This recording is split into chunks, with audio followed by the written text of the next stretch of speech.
জুলাই গণঅভ্যুত্থানে বিক্ষোভকারীদের বিরুদ্ধে প্রাণঘাতী অস্ত্র ব্যবহার না করার সিদ্ধান্ত নেয় বাংলাদেশ সেনাবাহিনী। তাদের এই সিদ্ধান্তে বাংলাদেশের ক্ষমতার গতিতে এক গুরুত্বপূর্ণ পরিবর্তন আনে। এতে ইঙ্গিত মেলে যে শেখ হাসিনার সরকারের প্রতি সমর্থনে ঘাটতি আছে।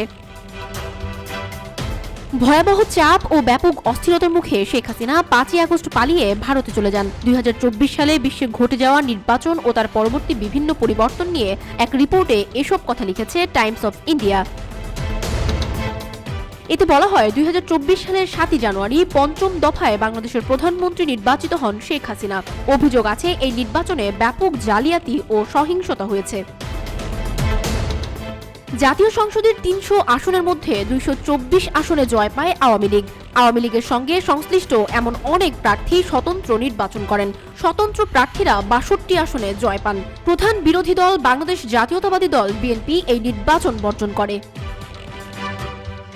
তাদের দাবি, নির্বাচনের পরিবেশ অবাধ ও সুষ্ঠু ভোটের অনুকূলে নয়। তাদের ভোট বর্জনের ফলে ভোটার উপস্থিতির উপর বড় রকম প্রভাব ফেলে।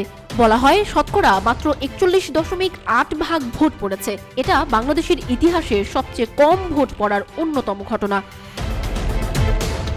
এতে শেখ হাসিনার প্রতি জনগণের অসন্তোষের প্রতিফলন ফুটে উঠেছে। শেখ হাসিনার জয়ের পর তার শাসনের বিরুদ্ধে ব্যাপক প্রতিবাদ বিক্ষোভ শুরু হয়। বিক্ষোভকারীরা সুনির্দিষ্ট নীতিতে জবাব চাইতে থাকেন, কিন্তু দ্রুততার সঙ্গে তা দেশ জুড়ে শেখ হাসিনার সরকারের বিরুদ্ধে বিক্ষোভে পরিণত হয়।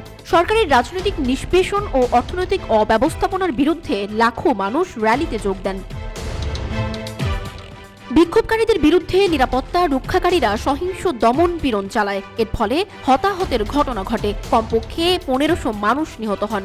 অন্য সময়গুলোতে সেনাবাহিনী যেমন পরিস্থিতিতে হস্তক্ষেপ করে ক্ষমতাসীন দলকে সমর্থন দেয়, এবার তা হয়নি। তারা প্রাণঘাতী অস্ত্র ব্যবহার করতে চায়নি। পরিস্থিতিতে বাধ্য হয়ে শেখ হাসিনা পালিয়ে ভারতে চলে যান। দীর্ঘ সময় তার ক্ষমতার নাটকীয় সমাপ্তি ঘটে এই বিদায়ে। সৃষ্টি হয় দেশে ক্ষমতার শূন্যতা। জোর দাবি ওঠে জবাবদিহিতা ও সংস্কারের। বাংলাদেশের গণতন্ত্র যেসব চ্যালেঞ্জ মোকাবিলা করছে তা জোর দিয়ে ফুটিয়ে তুলেছে ওই নির্বাচন। একই সঙ্গে দক্ষিণ এশিয়ায় স্বৈরতন্ত্রের উত্থানের বিষয়ে উদ্বেগ সৃষ্টি করেছে। শেখ হাসিনার পতনের পর শান্তিতে নোবেল পুরস্কার বিজয়ী প্রফেসর ডক্টর মোহাম্মদ ইউনূসের নেতৃত্বে অন্তর্বর্তী সরকার ক্ষমতায় এসেছে। নেতৃত্বের এই পরিবর্তন দক্ষিণ এশিয়ায়, বিশেষ করে বাংলাদেশের রাজনীতিতে ভারতের প্রভাব নিয়ে উদ্বেগ দেখা দিতে পারে। দক্ষিণ এশিয়ায় আঞ্চলিক গতিবিধি প্রভাবিত হতে পারে। সানজিদা আফরিন সোনিয়া, রূপালী বাংলাদেশ।